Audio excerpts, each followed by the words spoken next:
Buenas tardes, continuamos con nuestra segunda actividad, nuestra segunda unidad sobre los conjuntos. Recordemos que un conjunto es una reunión de objetos que tienen una característica en común que permite determinar si el objeto pertenece o no pertenece al conjunto. Los conjuntos siempre se van a anotar o a simbolizar con las letras mayúsculas. Los objetos que forman parte de un conjunto se van a llamar elementos y estos elementos siempre se deben utilizar letras minúsculas separándose siempre por comas. Los conjuntos se representan mediante llaves. Recordemos que colocamos la letra mayúscula, como lo dije, el igual, las llaves y los numeritos van separados por comas o sus elementos van separados por comas y mediante los diagramas de Venn, que es un circulito, también colocamos su nombre y colocamos sus elementos. En él podemos determinar y decir 1 pertenece al conjunto A, 3 pertenece al conjunto A, 5 pertenece al conjunto A, 7 pertenece al conjunto A, en cambio 2 no pertenece a él, 4, 6, 8, 10, 12, los números que nosotros queramos que no estén en él no pertenecen. Los conjuntos se pueden determinar de dos maneras, por extensión o por comprensión. Extensión es cuando nombramos cada uno de sus elementos y por comprensión es cuando damos la propiedad común a todos sus elementos. Tenemos dos ejemplos. Nos dice amarillo, azul y rojo. Estoy nombrando todos estos colores. Por comprensión diría X tal que, así se lee esta partecita, es un color de la bandera de Colombia. Tenemos un conjunto B igual a 2, 4, 6, 8. Quiere decir que estoy dándolo por extensión. Puntos suspensivos significa que continúan o que es un conjunto infinito. Por comprensión diríamos X tal que es un número par. Otro niño puede decir X tal que es un múltiplo de 2.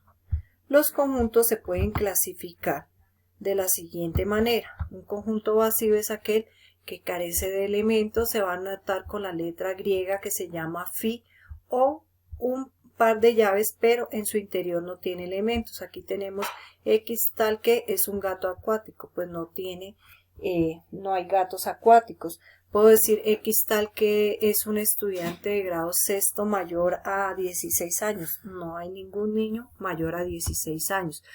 Conjunto unitario es aquel que tiene un único elemento. X tal que es el rector de nuestra institución. Lo estoy dando por comprensión y por extensión sería Nelson Humberto Gómez Salamanca. Los conjuntos finitos son aquellos en que nosotros podemos contar sus elementos. Por ejemplo, X tal que es una vocal.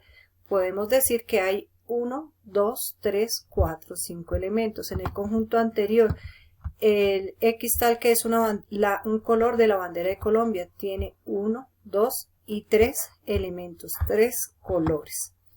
Al cambio, los conjuntos infinitos son aquellos que no podemos determinar sus elementos, no los podemos contar y por eso deben llevar estos 3 puntos suspensivos.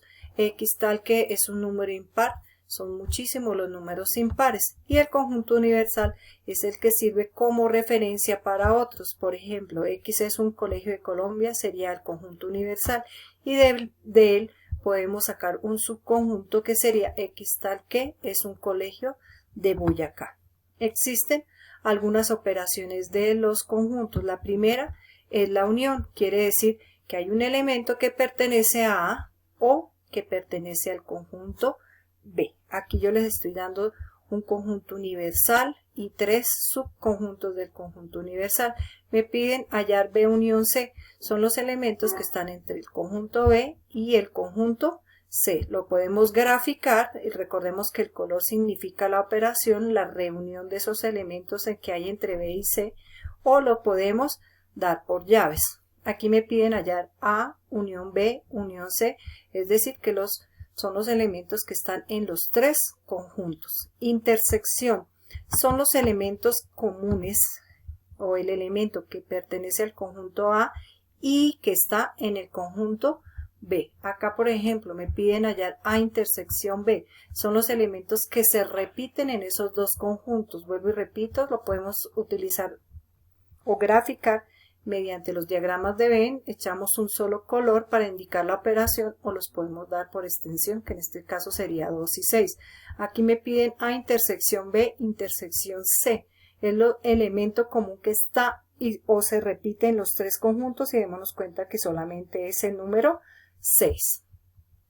Cuando me hablan de diferencia, debemos tener cuidado, porque es diferente tener A menos B que B menos A.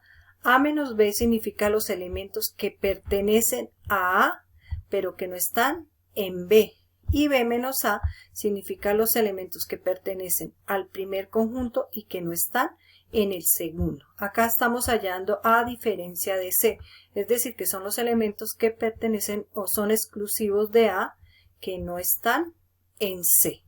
Y aquí me piden B menos A, quiere decir que son los elementos que están en B, pero que no estén en A. La diferencia simétrica se refiere a lo que está en la unión entre los dos conjuntos pero que no está en su intersección. Aquí me piden hallar A diferencia simétrica de C. Entonces tomamos los elementos que están en A y en C y quitamos lo que está en su intersección, en este caso 1 y 6, por eso no los tomo. Aquí me piden A diferencia de B, que es lo que está en su unión pero que no está en su intersección, en este caso 2 y 6. Y finalmente el complemento, que es lo que le hace falta al conjunto para ser igual al universal. Aquí me piden hallar A complemento. El complemento, recordemos que se puede simbolizar con una C o con una comita. ¿Qué es lo que le falta al conjunto A para ser igual al universal? Es decir, todo lo que está fuera de A. Este complemento también puede llevar una operación interna. Aquí me piden A unión C complemento. Es decir, que primero hallo su unión y a esa unión le hallamos su complemento, que es lo que le hace falta para ser igual a un universal. Espero les sirva de guía para desarrollar su actividad de conjuntos. Feliz tarde.